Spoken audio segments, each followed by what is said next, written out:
আজকের গল্পটি শুনলে তোমাদের দাঁড়িয়ে যাবে, তাই গল্পটি শোনার আগে অবশ্যই হেডফোন ব্যবহার করো। সাবিহা ওরফে সাবি আমার চাচাতো বোনের মেয়ে। আমার চেয়ে 8 মাস 4 দিনের বড়, কিন্তু একসাথেই এসএসসি দিয়েছি। ছোটবেলা থেকে দেখে আসছি। খুব দুষ্ট ছিল আগে। 3 বছর আগে শাফি মামার বিয়ের সময়ও দেখেছি। সেবার কেমন দূরে দূরে ছিল। আমার খুব ইচ্ছা ছিল ওর হাত ধরব, সেটা আর হয়ে ওঠেনি।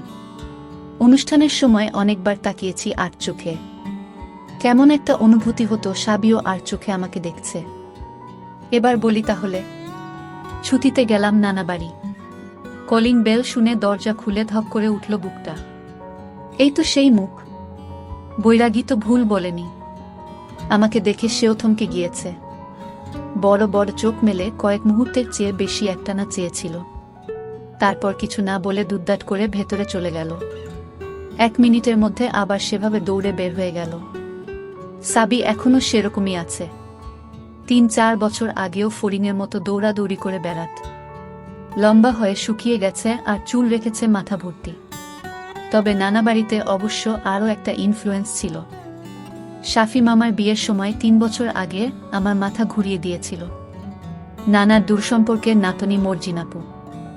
নানার বাসায় থেকেই পড়াশোনা করেছে, মাঝে 1 বছর বিয়ে হয়ে খুলনাতে ছিল। সংক্ষিপ্ত ডিভোর্স নিয়ে আবার নানার বাসায় কি যেন একটা ভোকেশনাল কোর্স করছে। গতদিন 3 দিন খুব অদ্ভুত যাচ্ছে ওনার সাথে। আমি লজ্জা পাচ্ছি, মর্জিনাপুও পাচ্ছে। অন্তত আবার তাই ধারণা। উনি আমাকে দেখলে মুখ ঘুরিয়ে হাসে, কিন্তু কিছু বলছে না। পাশ দিয়ে যখন হেঁটে যায় মনে হয় যে তোল হয়ে যাচ্ছে। এর ওপর সাবি যোগ হয়ে পুরো ধরাশায়ী হয়ে গেলাম। ওর দৌড়ে যাওয়াটা রিওয়াইন্ড করতে করতে ধপাস করে বসে পড়লাম সোফায়। আমাকে একটু শান্তভাবে শর্ট আউট করতে হবে। যশোরের ষষ্ঠীতলায় নানাদের 4 ভাইয়ের বাড়ি, 60 বা 70-এর দশকের বাড়ি, একটু পুরনো সে অর্থে। সাবিরা থাকে পাশেরটায়। দিন গড়িয়ে খুব উতলা হয়ে গেলাম। রাতে বারান্দায় গিয়ে ওদের জানালার দিকে অনেক তাকিয়েছিলাম। পর্দা নামানো, কিন্তু এগুলো কোনটার ওপাশে যে সে আছে নিশ্চিত। রাতে শুয়ে শুয়ে সাবিকে নিয়ে ভাবলাম, মর্জিনাপুকে নিয়েও ভাবলাম। আমার একটা অদ্ভুত আচরণ ছিল, আরও অনেক ছোটবেলা থেকেই। এটা শুধু তখন না, এখন 26-এ এসেও কখনো কোনো গার্লফ্রেন্ডকে নিয়ে চিন্তা করিনি। বাস্তবে ঘটনা হয়তো হয়েছে, তবে মনে মনে ওদেরকে এতটা রেসপেক্ট করতাম। ওদের এরকম চিন্তা মাথায় আসত না। আবার কাউকে কাউকে নিয়ে শুধু চিন্তাই করে গেছি। তাদের জন্য কখনো টান তৈরি হয়নি। এই শেষের গ্রুপের ছবিটাই মনে ভাসত। ওই দিন রাতে আবিষ্কার করলাম, সাবি এবং মর্জিনাপু আমার মগজের এই 2 আলাদা পার্টিশনে পড়ে গেছে। সকালে শাফি মামার সাথে বাজার থেকে আসছি। সাবিদের বাসার সামনে শিরিন আন্টি আমাকে দেখে বললেন, এ কি তানিম না? কবে এসেছ? আমি কাচুমাচু করে বললাম, গত শুক্রবার এসেছি। বলো কি, একবারও তো দেখা করলে না, আর তুমি এসেছ কেউ তো বলেনি। শাফি মামা বললেন, তানিম তুই কি কারো সাথে দেখা করিসনি? শিরিন আন্টি সাবির মা, আমার সমবয়সী। উনি বললেনে দুপুরে ওনাদের ওখানে খেতে হবে। তার মানে সাবি আমাকে দেখেও বাসায় বলেনি। স্টেইনস, কে জানে, হয়তো এটাই স্বাভাবিক। দুপুরে মর্জিনাপুর সাথে সাবিদের বাসায় এলাম। ড্রয়িং রুমে সাবির নানা আর ওর ছোট মামার অসংখ্য ছবি। সাবির নানা 71-এ মারা গিয়েছেন। এই এলাকায় বিহারিদের নিয়ে পাকিস্তানিরা যখন রেইড চালিয়েছিল, তখন ওই নানা আর তার ছোট ছেলেকে পাকিস্তানিরা ধরে নিয়ে যায়। ওনার বড় ছেলে ছিল লোকাল আওয়ামী লীগের নেতা। রেইডের সময় উনি ভারতের মুক্তিবাহিনীর ট্রেনিং এ ছিলেন। ওনাকে না পেয়ে বাবা আর ছোট ভাইকে নিয়ে যায় বিহারিদের রাজাকার বাহিনী। ছোট ছেলের শরীর পাওয়া গেলেও নানার মৃতদেহ কখনো উদ্ধার হয়নি। টর্চার করে কি আর রেখেছে? হয়তো কোনো গণকবরে ফেলে দিয়েছে। সাবিদের বাসা সেই নানা আর তার ছোট ছেলের ছবিতে ভরিয়ে রাখা। ছবিগুলো দেখতে দেখতে মনটা খুব অশান্ত হয়ে গেল। ছোটবেলা থেকেই একটা জেদ চেপে যায় ভেতরে। এই রাজাকারগুলো এখনো বহাল তবিয়তে আছে। এত লক্ষ মানুষ খুন করে শাস্তি তো দূরের কথা, এদের পৃষ্ঠপোষক দল বিএনপির ছত্রছায়ায় এরাই দেশের ক্ষমতায়। শেলফের উপরে সাবি আর স্বামীর ছবি দেখে একটু ভালো বোধ করছিলাম। একটু বেশি সময় মনে হয় দাঁড়িয়েছিলাম।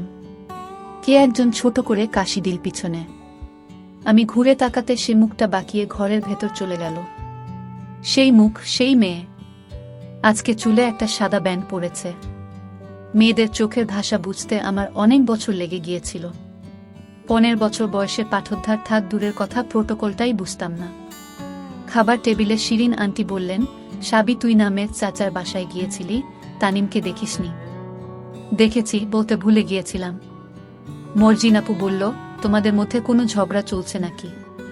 শিরিন আন্টি বললেন, এ বয়সেই যদি কথা না বলিস, আর 5 বছর পর তো দেখলে চিনতেও পারবি না। আত্মীয় স্বজন ছাড়া এই দুনিয়ায় তোদেরকে কে দেখবে বল? ওনাদের চাপাচাপিতে মুচকি হেসে কথা বললাম আমরা। মর্জিন আপু সাবিকে টেনে আমাদের বাসায় নিয়ে এলো। পুরো সন্ধ্যাটা একসাথে টিভি দেখলাম, কথাও বলেছি। আমি এই পরিস্থিতির সাথে পরিচিত নই। সাবি আর মর্জিন আপু একসাথে, কেমন একটা মাতাল করা পাচ্ছিলাম। সব মেয়েদের কাছ থেকেই পাই, কিন্তু ওদের দুজনের যুগপৎ শক্তিশালী অথচ ভিন্ন স্মেল ভেতরটা ভেঙে ছুড়ে দিচ্ছিল। পিচ্চি স্বামী এসে বলল, আপু তোমার কথা আমাকে বলেছে। কি বলেছে? বেশি কিছু বলেনি, তুমি এসেছো সেটা বলেছে, আম্মুকে বলতে নিষেধ করেছিল। তাই নাকি? আমি সাবিকে তাকিয়ে দেখলাম। ও মাঝে মাঝে আর চোখে তাকায়, আমি যে তাকিয়ে আছি সেটা টের পেয়ে খুব সাবধানে ঠোঁটের কোণায় এক চিলতে হেসে নেয়। এক নাগাড়ে ও আর মর্জিনাপু কথা বলে যাচ্ছিল। আমার কেন যেন সন্দেহ হচ্ছিল মর্জিনাপু সবই টের পাচ্ছে, এমনকি এই স্বামীটাও পেতে পারে। পোলাপানকে আন্ডার এস্টিমেট করার সুযোগ নেই। রাতে খাবার খেতে গিয়ে মর্জিনাপু একটা কাণ্ড করে বসল। আমি খেয়ে বেসিনে মুখ ধুচ্ছিলাম, মর্জিনাপু পাশ দিয়ে যাওয়ার সময় পেছনটা টিপে গেল। আগের বারও ও এভাবে শুরু করেছিল, সেটা অন্য একটা লেখায় লিখেছি। ওনার পেয়ে বুকটা ছলাৎ করে উঠল। আমি থতমত খেয়ে তাকিয়েছি, ও চুপ থাকতে বলল। শুতে এলাম গেস্ট রুমে। এই রুমটা নিচতলায়। উপরে নানা নানি, মামা মামি আর মর্জিনাপু থাকে। সারাদিনের সবকিছু এমনিতে ওলট পাল্ট হয়ে আছে, আর এইমাত্র মর্জিনাপুর কাণ্ডে আরও ভড়কে গেছি। এবার নানা বাড়িতে টেনশনে মরেই যাব। সব আলোটালো বন্ধ হয়ে সুনসান নীরবতা। যশোর মফস্বল শহর। রাত 10টা-11টাতে সব লোকজন ঘুমে। তন্দ্রামতো এসেছে, হালকা ধাক্কা খেয়ে চোখ মেলে দেখি অন্ধকারে মর্জিনাপুর অবয়ব। ফিসফিস করে বলল, একটু পাশে সরে যাও, তোমার পাশে শোব। আমার হাত পা কাঁপুনি শুরু হয়েছে তখন। এসব হলে সারা জীবন আমার শীত করে। আমাকে ঠেলে দিয়ে মর্জিনাপু পাশে শুয়ে পড়ল। চাই। কতখানি চাও? অনেক চাই। আচ্ছা, অনেক হবে তাহলে। উপরে নানা গলা খাকারি দিয়ে উঠলেন। বোধহয় ভেবেছেন মামা মামি মর্জিনাপু খুব সাবধানে আস্তে করে পাশে শুয়ে পড়ল। আমি নিজেও হাঁপাচ্ছি। কাত হয়ে বালিশে মুখ মুছলাম। মর্জিনাপু বলল, আমি মুছে দিচ্ছি। মুখ মুছে ওনার দুই মাঝে আমার মাথাটা চেপে রইলেন। ফিসফিস করে বললেন, ঘুমিয়ে যেও না আবার, আমাকে একটু শান্ত হতে সময় দাও। উনি নিজেও ঘেমে গিয়েছে এগুলো করতে গিয়ে। আমি ভয় পাচ্ছিলাম নানা ভাই না আবার নিচে চলে আসে। একটু ঝিমুনি পেয়েছে। মর্জিনাপু মাথা ঝাঁকিয়ে বললেন, ঘুমিয়ে গেলে নাকি তানিম? আমি কষ্ট করে চোখ মেলে বললাম, না, জেগেই আছি। উনি আমাকে চিৎ করে প্রায় নরম হয়ে যাওয়া হাতের মধ্যে তুলে নিলেন। আমি ফিসফিসিয়ে বললাম, আমি কি দেব? না, দরকার নেই, খাটের শব্দ হবে। চোখ বুজে আনন্দের গভীরে ঢুকে গেলাম আমি। তবু মনে হচ্ছিল আরেকটু দ্রুত দরকার। শেষে বলল, ঠিক আছে, আর কষ্ট দেব না। টুপিটা খুলে হাত দিয়ে ধরল। সকালে উঠে মামা বলছে, চল তানিম কবরস্থান থেকে ঘুরে আসি। যশোর কবরস্থানে বড় মামার কবর। উনিও 71-এ কুমিল্লাতে যুদ্ধে মারা গেছেন। যশোরে এলে একবার অন্তত কবরস্থানে যেতেই হবে। পারিবারিক রিচুয়াল। মামার সরকারি গাড়ি উইকেন্ডে ড্রাইভার ডেকে আমাদেরকে নিয়ে চললেন। মামা বললেন, তানিম প্রমিস রিনিউ করেছ? আমি বললাম, করছি। এটাও রিচুয়াল? নানা শুরু করেছেন। প্রমিস করছি যে জেনে শুনে কোনো রাজাকার বা তাদের সমর্থকদের সাহায্য করব না। আর কখনো যদি সুযোগ হয় তাহলে এই যে অন্যায় করেছে আমাদের উপর তার বিচারের ব্যবস্থা করব। বলতে বলতে রাগে হাতটা মুঠো করে ফেলি। সত্যি যদি সুযোগ হয় এর জন্য যা ত্যাগ করতে হবে সেটা করতেও রাজি। আমি যখনকার কথা লিখছি সে সময় বাংলাদেশের পরিস্থিতি অন্যরকম ছিল। 90-এর মাঝামাঝি সময়টায় ঘুরে ফিরে রাজাকারদের দলই ক্ষমতায়, তাদের তাবেদারগুলোর নামে। ফিরতে ফিরতে মামা বললেন, গানস অফ নাভারন দেখেছিস তানিম? না তো। মনিহারে এসেছে, চল দেখে আসি। যাও যায়। সামি সাবি তোমরা যাবে? আম্মু যদি রাগ করে? আম্মু কিছু বলবে না, শিরিন আপাকে আমি ম্যানেজ করব। জিপটাতে উঠে মনিহারের দিকে রওনা হলাম। মনটা বিক্ষিপ্ত হয়েছিল কবরস্থানে বসে। সাবি এক দৃষ্টিতে বাইরে দেখছে, অন্যমনস্ক হয়ে ওর মুখ গাল দেখে যাচ্ছিলাম। সাবি তাকাতেই মুখ ঘুরিয়ে নিলাম আমি। বেশ কয়েকবার এরকম হলো। মামা টিকিট কাটছে, সাবি এক ফাঁকে কাছে এসে বলল, এত তাকাও কেন? কখন? ও মাথা ঝাঁকিয়ে সামনে চলে গেল। হকচকিয়ে গিয়ে মিথ্যে বলে ফেললাম। সত্যটা বললে ভালো হতো। অবশ্য মুখ দিয়ে বেরোবে না। গানস অফ নাভারনের পুরো সময়টা অন্ধকারে সাবিকে যে কতবার দেখলাম। ও ভুলেও মাথা নাড়ায় না। বলে বসেই ঠিক করলাম, ওকে কিছু একটা বলতে হবে। না হলে সেই ছেলেটা যাকে ওইদিন সাবির সাথে কথা বলতে দেখেছি, খুব সম্ভব ওদের স্কুলে উপরের ক্লাসে পড়ত, ওই দখল করে নেবে সাবিকে। কে জানে, ওকে হয়তো রাজাকারের পোলা। সেটা হলে মোরাল ডিউটি সাবিকে উদ্ধার করা। অনেকবার আওড়ে নিলাম, কি বলবো। গাড়িতে সবার কান এড়িয়ে বলাটা সহজ হবে না। ওঠা বা নামার সুযোগে বলতে হবে। সিঁড়িতে নামতে নামতে ভিড়ের মধ্যে বললাম, এই তুমি না জানতে চাও কেন তাকাই? কি? শুনতে পারছি না, জোরে বলো। তোমাকে ভালোবাসি। কি? ভালো মতো বলো, বুঝতে পারছি না। আমি আর কিছু বললাম না। না বুঝলে নেই। বিকেলে মর্জিনাপু আমাকে বলল, সাবিকে কি বলেছ? আমি হ্যাঁ, কিছু বলিনি তো। সাবি সব বলেছে আমাকে। কি উল্টা পাল্টা বলছো এসব?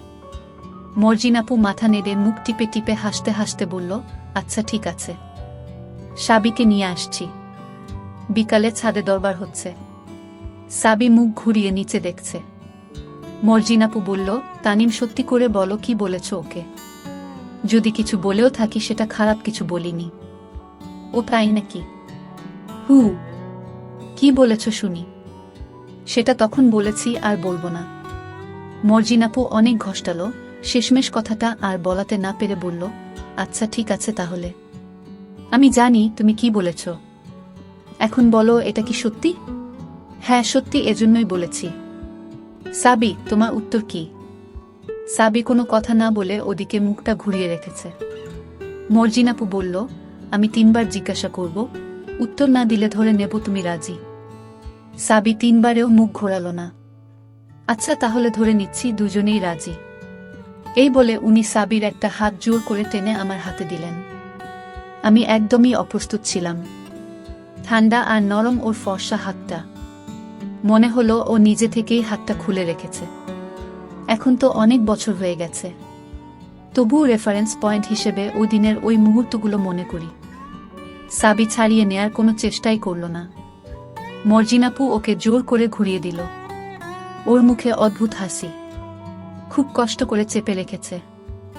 বলল, কি কথা বলো তানিমের সাথে। কি বলবো? কি বলবো মানে, বলার কিছু নেই। ওর চোখের দিকে তাকিয়েছিলাম। সেই বড় বড় চোখ। হয়তো এটাই সেই সাজের বৈরাগীর ভালোবাসা। ভুল বলেনি তাহলে। অনেক হাসাহাসি হলো। ছাদ থেকে পাশের পুকুরে ঢিল ছুড়লাম সন্ধ্যা পর্যন্ত। দুপুরে কলেজ থেকে এসে প্রতিদিন মর্জিনাপু গিয়ে সাবিকে নিয়ে আসে। স্বামী সহ ছোট ছোট কয়েকটা বাচ্চাও আসে। এর মধ্যে সাবির হাত ধরেছি অনেকবার। মাথাটা গরম হয়ে যায়। দুজনের ইন্টেন্স গ্র্যাভিটি পুলে থেতলে যাওয়ার মতো অবস্থা। নানা এসে বললেন, মনিরামপুর যাচ্ছি, তানিম যাবে নাকি? মনিরামপুর নানাদের আসল বাড়ি। নানা কয়েক সপ্তাহ পর পর যায়। এবার যাচ্ছে পুকুরের মাছ ধরে বিক্রি করতে। আমার যাওয়ার মন নেই। সাবিকে ছেড়ে দূরে যেতে মন চাইছে না। বললাম, না থাক, একা একা গিয়ে কি করব? শুনে নানি বলছে সাবি গেলে হবে। আমি হেসে বললাম, জানি না। আচ্ছা সাবির মাকে বলছি, ওরও তো স্কুল নেই। শাফি মামা মামি নানা নানি আমি সাবি স্বামী যাচ্ছি, কালকেই ফিরে আসব। জিপের পিছনে বসে খুব ভালো লাগছিল। মামি টের পায়নি, আর নানি অনেক সুযোগ করে দিল। আমাদেরকে বললেন পাশাপাশি বসতে। গাড়ি চলার কিছুক্ষণ পরে সাবি কৌশলে আমার ঘাড়ে মাথা রাখল। তার ওপর ও ঘাড়ে মাথা রেখেছে। শ্যাম্পু করা রেশমি চুলগুলো মুখে এসে লাগছে, জ্যান্ত অবস্থাতেই মরে যাব এমন। সামি বলল, নানু দেখো সাবিনা তানিম ভাইয়ার কাঁধে মাথা রেখেছে। সাবি তো তড়াক করে মাথা তুলে ফেলল। নানি বলল, রেখেছে রাখুক না। আমরা মুখ চাওয়া চাওয়াই করে হেসে ফেললাম। স্রেফ লোকজনের জন্য হয়ে উঠছে না। বাংলাদেশের গ্রামগুলো এখন ফাঁকা। লোকজন সব শহরে, বিশেষ করে ঢাকায়। নানা বাড়িতে ঢোকার মুখে গণব্বরে অযত্নে পড়ে থাকা স্তম্ভ। সামনে এসে সবাই দাঁড়ালাম। এই গ্রামের শখানেক লোকের লাশ এখানে রাজাকাররা কবর দিয়ে রেখেছিল। এদের কমান্ডার মেহের জল্লাদ এখনও এলাকায় বহাল তবিয়তেই আছে। খালেক মোল্লা, মেহের জল্লাদ সহ অনেকে ৭১-এর পরে গা ঢাকা দিয়েছিল। পরে ৭৫-এর পট পরিবর্তনে রাজাকারদের জন্য সুবিধাজনক সরকার ক্ষমতায় এসে এদেরকে আবার প্রতিষ্ঠা দিয়ে দিয়েছে। সরকারি পৃষ্ঠপোষকতায় এদের ভয়ে মুক্তিযোদ্ধারাই বরং পলাতক। চুপচাপ হেঁটে নানা বাড়িতে গিয়ে ঢুকলাম। মর্জিনাপু আসেনি। একটু ভারমুক্ত বোধ করছি। আমার কেন যেন মনে হয় সাবির সাথে আমার অ্যাফেয়ার হয়ে যাওয়ায় মর্জিনাপু খুব সূক্ষ্ম একটা কষ্ট পেয়েছে, যদিও উনি মুখে বুঝতে দেয় না। সারাদিনই দুজনে একসাথে ঘুরে বেড়ালাম। নানা নানি মামা মামি দেখেও দেখছে না। দুজনে হাত ধরি, সে সুযোগ হলো সন্ধ্যায়। পেছনের ঘরে অন্ধকারে সাবি আমার মুখে চুল মেখে ঘাড়ে মাথা দিয়ে রইল।